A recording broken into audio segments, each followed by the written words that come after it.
sector can to attract the consumer's dollar, can't take the kinds of risks that the for-profit sector can in pursuit of new revenue streams, can't use the same time horizon that the for-profit sector can for measuring it, and you don't have a stock market for risk and growth capital, and you've just put the third sector, the charitable sector, the nonprofit sector, at the most extreme disadvantage to the for-profit sector on every level. And then we call this whole system charity, as if there's something really wonderful about it, you know?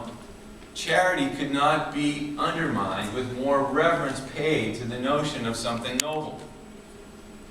And if we have any doubt about the effects of these two different rule books, this statistic is really sobering. Since 1970, the number of for-profits in the U.S. that have crossed the $50 million annual revenue barrier is 144. The number of nonprofits, the number of nonprofits that have crossed it is 144. The number of for-profits that have crossed it is 46,136. You know, in the interest of time, I'm not going to really talk about where these ideas come from, but in any society where there's the notion of original sin, that's sort of where this all has its roots, and we can go into that in greater length later. But this separate rule book is policed by this one very simplistic question, which is, what percentage of my donation goes to the cause versus overhead?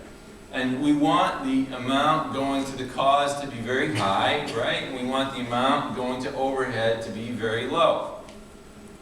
Makes sense if you don't think about it for about 10 seconds. But if you think about it for about 10 seconds, it begins to fall apart very quickly. And there are a lot of things in life that we don't think about for 10 seconds. You know, some of you are too young, some of you are not, but you know, there was a time when we used to drag our suitcases through the airport. Like it didn't dawn on anybody that we could put wheels on the suitcases. You know, not exactly a new technology, the wheel and matching it with the suitcase. But human beings can go for very long periods of time being unconscious about the most basic things. How many of you are staying in the hotel? Yeah, there's, you know how you can never get the curtains to match and the sun always comes through that little crack and you have to do all kinds of things? Well, they have a nice little overlay that just runs the curtain over. It's like somebody actually thought about this for 10 seconds. But anyway, when you think about this for 10 seconds, there are three really big problems with this question. The first is, it makes us think that overhead is not part of the cause. But it absolutely is.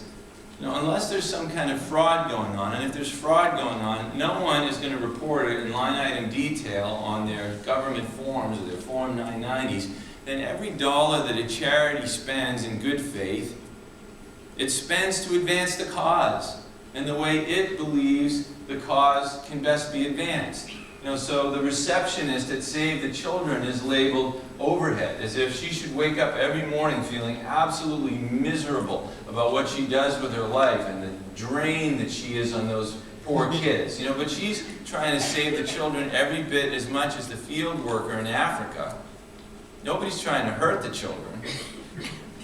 This notion that overhead somehow steals from the cause or is not part of the cause creates the second problem, which is it forces charities to go without the things that they really need to solve problems. So, for example, maybe a charity has the opportunity to hire a powerful new leader who has some great idea for solving a social problem, but the person comes at a high price, results aren't going to show up until down the road, short-term overhead is going to be high, so the board says, you know what, let's not do it. Let's go with somebody much cheaper, half the price, who doesn't have a vision for solving this social problem.